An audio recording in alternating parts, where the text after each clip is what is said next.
সরকারের বিদায়ের পর, দেশ ত্যাগের পর এখন যে নব্য আরেক গোষ্ঠী দাঁড়িয়েছে, সেটা হলো চাঁদাবাজ গোষ্ঠী।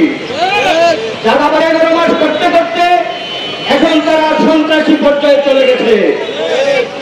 প্রথম অবস্থায় তারা চাঁদাবাজ ছিল, শুধু মানুষের কাছে চাঁদাই চাইত। এখন মানুষের জান এবং মাল উভয়ের উপর যখন তারা আক্রমণ শুরু করেছে, এখন তাদের নাম আর চাঁদাবাজ থাকবে না, এখন থেকে তাদের নাম হবে সন্ত্রাসী।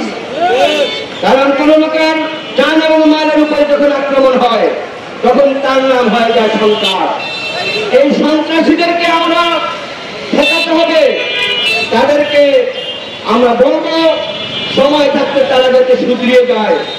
তারা কাজকর্ম করে খেটে জীবনযাপনের ব্যবস্থা করে, নচেত তাদেরকে হাসিনা সরকারের চেয়ে আরো নির্মম পরিণতি ভোগ করতে হবে। আজকে আমরা দেখতেছি তাদের মধ্যে ভারত প্রীতি নতুন করে দেখা দিয়েছে। এর কারণ কি? তারা চিন্তা করছে আমরা যেমন হাসিনা সরকারের মতো শুরু করেছি, এখন আমাদেরকে একটা আশ্রয় স্থান ঠিক করতে হবে।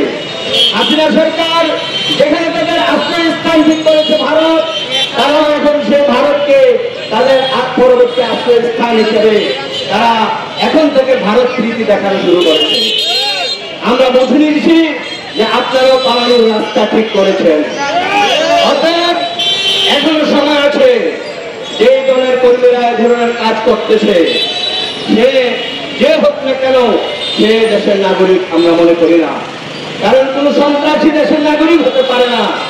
অতএব পীর সাহেব চরমোনাই কর্তৃক আমাদের যখন যে ঘোষণা আসবে, আমরা আমাদের জান দিয়ে মাল দিয়ে সে ঘোষণাকে, সে কর্মসূচিকে বাস্তবায়ন করতে প্রস্তুত আছি।